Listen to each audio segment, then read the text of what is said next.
Hey guys, welcome back to my channel. Alright, for today's video I'm gonna share with you something about like preparations on how we're gonna protect ourselves against the evil devil attack. But before that, let me share with you something. Alright, do you know that the 3 popes in the Catholic Church is actually mentioned in the Bible? Yes, it is mentioned in the Bible. The first one, of course, is Saint Peter. Saint Peter, of course, in Matthew 16, verse 18. And then the second pope is actually Saint Linus or Saint Linus. You can see his name in the Bible in the 2 Timothy chapter 4, verse 21. And the third is Saint Clement. You can find his name at the Philippians 4, verse 3. So yes, those 3 Catholic Church leaders are mentioned in the Bible. Alrighty, so let's proceed now on how we gonna protect. What are the things that we can avoid not to be attacked by the demons? Okay, so we have to watch out for those doorways. Alright, let me share with you now.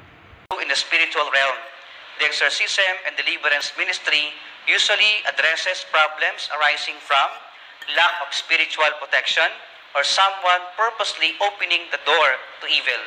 Marami po sa aming mga tinutulungan na humihingi ng tulong ng dahil pinapahirapan ng demonyo ay dahil nagkulang po sila ng proteksyon o kaya naman ay kusa po nilang ibinukas ang kanilang sarili sa iba't ibang klase ng demonic influences sa kanilang buhay. Siyempre po, mahalaga na malaman natin ano ba ang mga nagiging dahilan ng pagpasok o kaya naman ay paninira o kaya naman ay pangialam sa atin ng demonyo. Sabi po ni Apostle Peter from his letter, 1 Peter chapter 5, verse 8 to 9, "Stay sober and alert. Your opponent, the devil, is prowling like a roaring lion looking for someone to devour. Resist him solid in your faith." Tayo daw po ay palaging magbantay at maging alerto sapagat ang ating kaaway ay parang umaatungan na leon na naghahantay o naghihintay ng pagkakataon para tayo ay lapain. Kaya kailangan nating maging mapagbantay at kailangan natin siyang pigilan at maging matatag sa ating pananampalataya. Alam po ninyo, ang demonyo ay nagkakaroon lang naman talaga ng influence sa ating buhay kapag mayroong mga tinatawag tayong doorways or spiritual and moral openings. Kaya mahalaga po na alam din natin paano ba nakakapasok sa atin ang mga demonyo. Ano ba yung mga possible doorways or spiritual and moral openings ng demon sa ating buhay? Una po ang tinatawag nating iniquitous life. Yan po yung makasalanan na hindi pa natin naikukumpisal. Mga unrepented sin or sinful lifestyle, included in this category are the immoral and illicit relationships. Yun po yung una, iniquitous life, o kaya naman ay sinful lifestyle. Yan ang kauna-unahan na nagiging daanan o doorway ng evil at ng kanyang makampon sa ating buhay. Pangalawa po, yung tinatawag nating unrestrained or uncontrolled passions, emotions, and desires.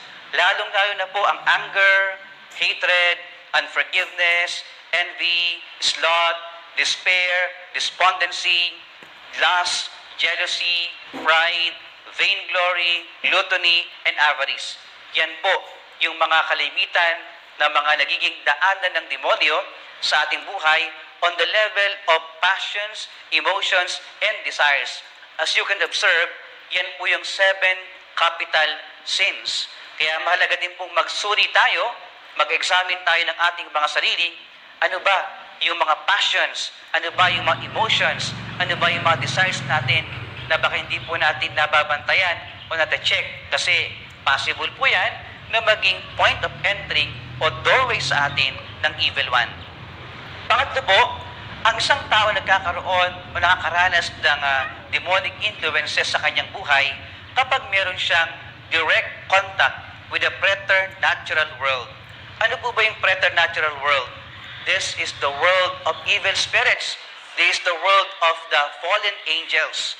At yung pong kasama din po dyan, yung paghahangad na magkaroon ng esoteric knowledge, and then yung pong kakaibang mga kapangyarihan, na maari pong makapagbukas sa isang tao sa mundo ng mga demonyo. Yun po yung pangatlo, direct contact with the preternatural worlds through the use of occult or forbidden powers. Pag sinabi po nating occult, it can be occult beliefs and occult practices. Yan po yung mga paniniwala at mga ginagawa po ng tao na taliwas sa katuruan ng Diyos, taliwas sa mga aral ng ating pananampalataya.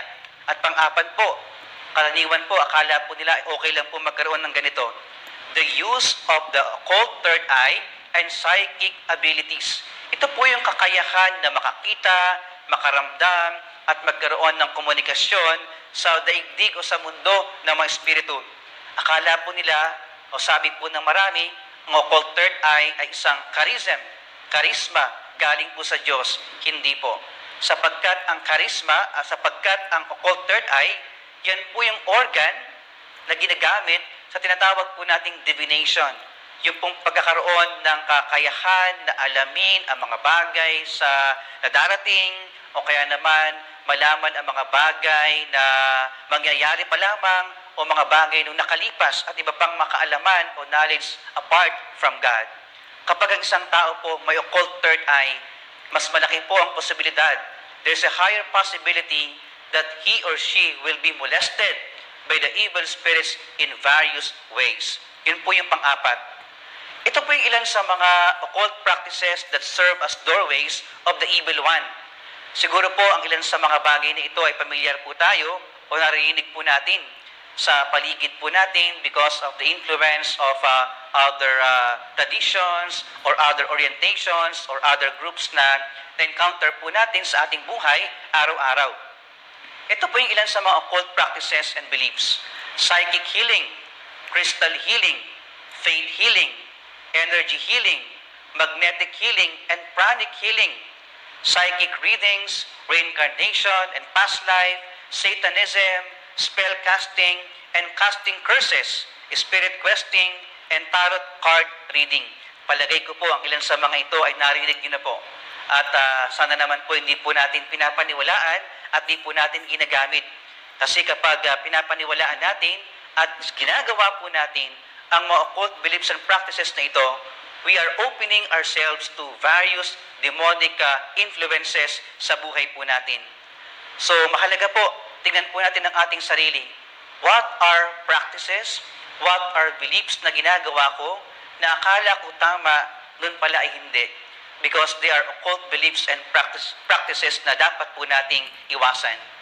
As Catholics po, we should never seek benefits from spiritual powers outside of God or open doorways by which evil spirits may attack us extraordinarily.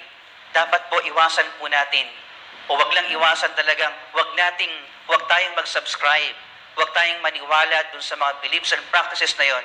Bakit po? Because those beliefs which are occult, those practices go against directly the first commandment. Yun po ay taliwas kontra sa unang utos ng Diyos na nagsasabi sa atin, huwag kang magkaroon ng ibang Diyos maliban sa akin. So yun po yung ilan sa mga openings o mga doorways na dapat po alam natin nang sa gayon, hindi makapasok ang masasamang espiritu sa buhay natin at makagawa ng masama at makapipinsala sa ating kaluluwa, sa ating pamilya, at sa lahat ng aspeto ng ating buhay. That is our first line of defense. To know the possible doorways or spiritual and moral openings of the evil one sa ating pong buhay. But what can we learn from the church? Siyempre po, balik po tayo sa mga fundamentals o mga basics po ng ating pananampalataya. And we can learn a lot of things about many things na tinuturo po sa atin noon pa mang araw. How can we protect ourselves from the evil one? Sabi po ni Bishop Thomas Olmsted, sa kanya pong article na nabasa ko po, sabi niya, spiritual warfare, the armor of the sacrament. Ito daw po talagang hinaharap nating digmaan na ito.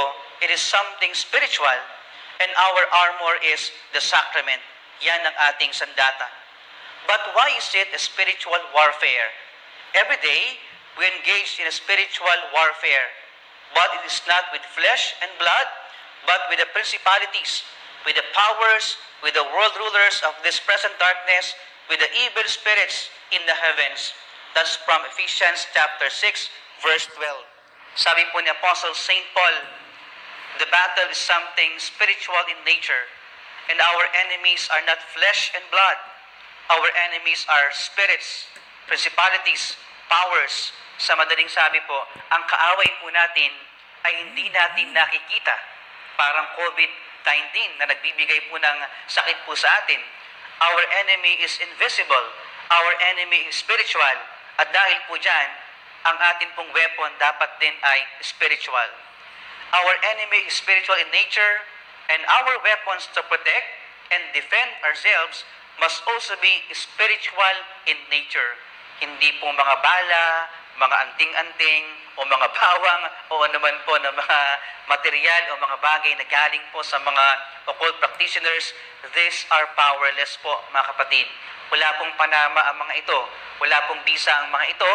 Kaya hindi natin pwedeng gamitin na ipang sanggalang o pangprotekta sa ating sarili laban po sa masama. Our enemy is spiritual, and our weapon must also be spiritual in nature. The spiritual war against the devil and his minions has crucial consequences. Meron po siyang epekto. Meron po siyang impact sa ating daily life with an outcome that determines our eternal destiny. Take note po, the devil does all, ginagawa ang lahat, in all his power to destroy the work of God in us. Gagawin ang lahat para sirain tayo, para wasakin tayo, kaya po napakahalaga na protektahan natin at ipagsanggalang natin ang ating mga sarili.